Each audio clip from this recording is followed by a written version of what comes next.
A gente já começa o programa então daquele jeito que eu gosto, falando de economia e de negócios de um jeito gostosinho, que nem a gente faz aqui no Pop Verso.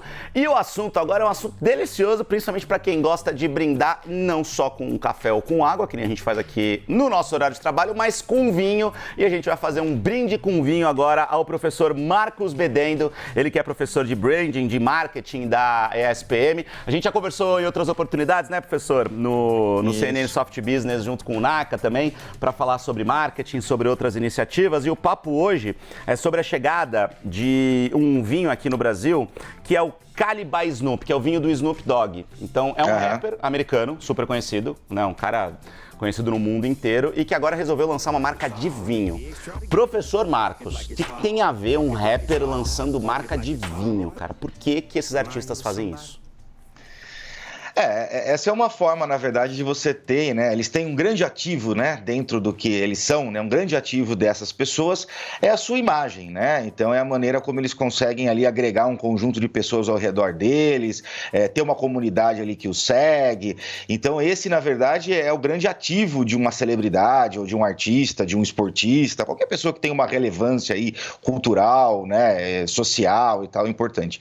E você colocar produtos, né? Com a sua imagem é uma forma de gerar uma nova receita, né? É um pouco diferente do que fazer uma publicidade de uma outra marca e tal, mas sem dúvida é uma forma de você adicionar valor ali, gerar receita no ativo que você tem, que é a sua própria imagem, né? Só que isso tem alguns riscos envolvidos, né, professor? Eu tenho que lembrar aqui de uma história recente, por exemplo, da base da Virgínia. Né, a gente lembra dessa história, a Virgínia Fonseca, uma das maiores influencers do Brasil, lançou uma base, muita gente começou a criticar que era a prova d'água, mas saía com água, enfim, teve um monte de crítica ali. Então, os artistas, quando eles vão colocar a própria marca, principalmente a própria imagem, né? O rótulo, se a gente mostrar de novo a imagem do vinho, aí tem o rosto do Snoop Dogg no rótulo. Então, assim, é uma associação de marca muito, muito, muito forte, né? Olha ali, ó, tá vendo? Aparece bem no rótulo mesmo da garrafa.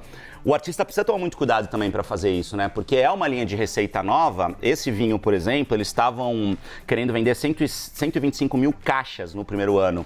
Só que eles venderam 125 mil caixas em 6 semanas. Então, vendeu muito. Mas o vinho tem que ser bom, né, professor?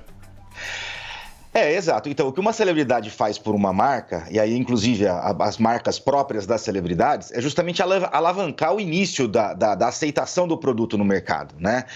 Então, veja, se fosse uma marca desconhecida, não tivesse ali o elemento pitoresco de ser o Snoop Dogg, né? Que você não imaginaria que ele está lançando um vinho, você até imaginaria outros produtos aí, né? Enfim, com o rosto dele, mas não um vinho.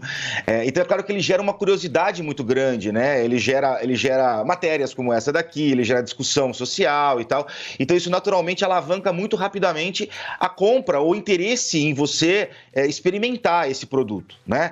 Então isso é mais ou menos o que a gente viu também com a Virgínia, a sua base lá, tá? Então é claro que naturalmente ela alavanca muito. Agora, para você ter aquele processo mercadológico mais tradicional, quer dizer, você ter recompra, você ter pessoas que são fiéis ali à marca e tal, sem dúvida precisa ter um produto de qualidade. E aí acho que entra um pouco naquilo que você colocou, né? Assim, que assim, quando a celebridade faz uma propaganda, né? Ela tem uma certa isenção. Olha, eu fiz a propaganda, eu tenho um contrato, eu fiz lá a campanha e eu saí fora, né? Isso não tem nada a ver comigo. Quando ela coloca o nome dela no produto ou até o rosto dela no rótulo, como é o meu caso, é claro que existe uma conexão maior entre o que é a celebridade e o que é a marca, e aí naturalmente ela vai ser cobrada com mais intensidade caso o produto não tenha as características desejadas ou até anunciadas ali por eles, né? Então eu acho que esse é um pouquinho do efeito. E aí tem aquela história, né? Você precisa, de preferência, ou gostar do produto, ou entender minimamente do produto, ou se cercar de pessoas que vão te assessorar para você conseguir fazer o lançamento de um produto que consiga ter todas essas características, né, professor? Porque, beleza, você provavelmente vai vender a primeira garrafa, só que a recompra, né? Você não vai viver só de novos clientes, você tem que viver de clientes recorrentes. A recorrência é muito importante para qualquer produto que esteja no varejo, né? Que esteja sendo vendido num mercado qualquer. Então, as pessoas pessoas precisam, de fato, as pessoas conhecidas, entender que esse é o movimento de, nossa, estourei, comecei a vender, consegui novos clientes, mas eu preciso me manter nesse mercado para continuar tendo essa linha de receita e continuar mantendo a minha marca pessoal forte, porque até se eu quiser lançar outros produtos, eu vou ter isso aqui como um case de sucesso. Isso tudo precisa ser pensado. E isso toma tempo da celebridade, né, professor? Toma porque justamente é um envolvimento um pouco maior deles no negócio, né? E assim, o que a gente espera de uma marca de celebridade? Que ele carregue algumas características da própria celebridade, né? Então, quer dizer, o vinho do Snoop Dogg não pode ser igual o vinho, sei lá, de um sommelier ou de um outro tipo de artista, outro tipo de pessoa. A gente imagina que ele tem que ter alguma característica que tá ligado àquela pessoa. Então, tem um natural envolvimento maior, né, dessa celebridade com a execução ali do produto e eventualmente até, claro, né, sempre assessorado, porque a gente sabe que a celebridade não é um especialista naquele produto, né? E muitas vezes não é nem um especialista em negócio. Então, você vê muitos casos que a celebridade volta e fala, eu não sabia que o acordo era assim e tal, porque, é claro, né, eles têm uma linha de atuação que é um pouco diferente da linha de atuação de um negócio, né? Agora, acho que um ponto interessante do que você comenta, da história do vender o primeiro ou vender os outros, é que precisa ver também se essas celebridades, se elas têm interesse em manter um produto em linha por um longo período de tempo. Porque tem muitos produtos que têm características modais, né? Então ele gera uma moda, ele gera uma febre, todo mundo compra aquilo e de repente depois todo mundo para de comprar porque existe outro produto inovador, diferente, que capta a atenção das pessoas. Mercado, por exemplo, musical é assim, não é? O mercado de entretenimento é assim, né? Então basicamente você tem os filmes que entram e saem de cartaz e é difícil um filme se tornar um clássico que fica lá por um longo período de tempo. Então é importante até entender qual que é o objetivo final da celebridade tem com esse negócio. Se ela manter um negócio perene, estável, que conquiste a sua fatia de mercado e tenha consumidores fiéis, ou se é gerar esse hype, esse boom inicial de vendas, e aí eventualmente depois o produto cair, né, em nível de volume de consumo e tal, tira de linha e pronto, né? Então, claro, o Snoop Dogg já é uma celebridade consolidada, tem muitos anos de carreira, talvez ele tenha um pouco mais de preocupação com a sua própria imagem, né? Agora, um influenciador que às vezes também tem um pouco essa dinâmica modal, né? Ele faz muito sucesso durante 2, 3 anos, depois ele deixa de fazer ou de ter aquela predominância, né, aquele impacto na rede, talvez ele também esteja muito mais interessado em resolver o fluxo de caixa ali imediato do que eventualmente construir alguma coisa de longo prazo. Ou o fluxo de caixa ou a entrada de caixa, né, que muita gente só está preocupado com quanto vai ganhar naquele momento. Mas aí é por isso que existem outras modalidades, por exemplo, né, professor? Tipo uma collab, né? Então, uma marca que já existe, que já está consolidada, vai lá, chama um artista, um influenciador, para fazer uma collab num produto específico ali que vai ser lançado num momento específico, e depois quando acabar, acabou, ou de repente ele pode ser chamado para ganhar. Aí, galera, o que o mercado chama de equity, que é uma porcentagem, por exemplo, da empresa para aquele artista ser sócio, porque ele provou que já vendeu,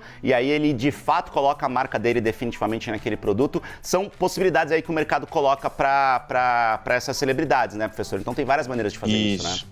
Exatamente. Então, uma delas é o que você comentou, né? Então, é a troca, na verdade, quase de uma joint venture, que a gente chamaria isso no mundo mais né, de negócio e tal.